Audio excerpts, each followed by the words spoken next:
મને એક્ઝામ્પલ આપો ને કે તમે અત્યારે અગર કોઈ આવે તમારી પાસે તો કેવા સંજોગોમાં તમે એમને કેવા મંત્ર આપો છો, અને એવા 2-3 મંત્ર અગર તમે આપી શકતા હોય કે જે બધાને હેલ્પ કરી શકે, કેવા સંજોગોમાં?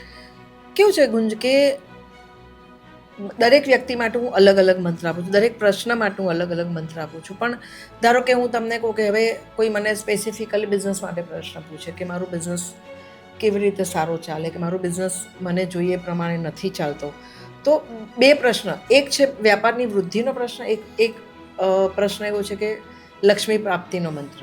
તો ધારો કે તમારો વ્યાપાર નથી ચાલતો, કે તમને વ્યાપાર જોઈએ એવો નથી થતો, તો હું સંખેશ્વર પાર્શ્વનાથ દાદામાં બહુ બિલીવ કરું છું, એટલે હું ઓલવેઝ પહેલાં ઈષ્ટદેવનું નામ લઉં. પણ તમારો વ્યાપાર નથી ચાલતો તો મારો સિદ્ધ કરેલો વ્યાપાર માટેનો મંત્ર છે ઓમ ગમ ગણપતે મમ વ્યાપાર વૃદ્ધિમ કુરુ કુરુ સ્વાહા. હવે ધારો કે તમારે લક્ષ્મી પ્રાપ્તિ જોઈએ છે, કે તમને એવું થાય કે મારી પાસે વ્યાપાર સારો છે પણ પૈસા જોયા નથી, તો મારા પેમેન્ટ બધે અટકીને આવે છે, તો એના માટે છે ઓમ રીમ ક્લીમ શ્રીમ મહાલક્ષ્મી મમ વ્યાપારે ધનમ ધનમ ધનમ પૂરે પૂરે સ્વાહા.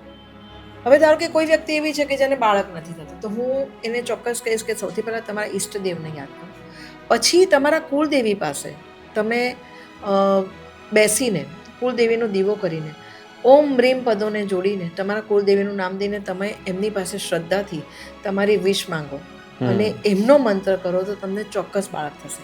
બાકી મારી પાસે આવે છે તો એને હું જોઈને એને એ પ્રમાણે મંત્ર આપીને ભગવાનની દયાથી બાળક માટે આજ સુધી કોઈ ખાલી હાથે ગયું નથી, ટચવુડ.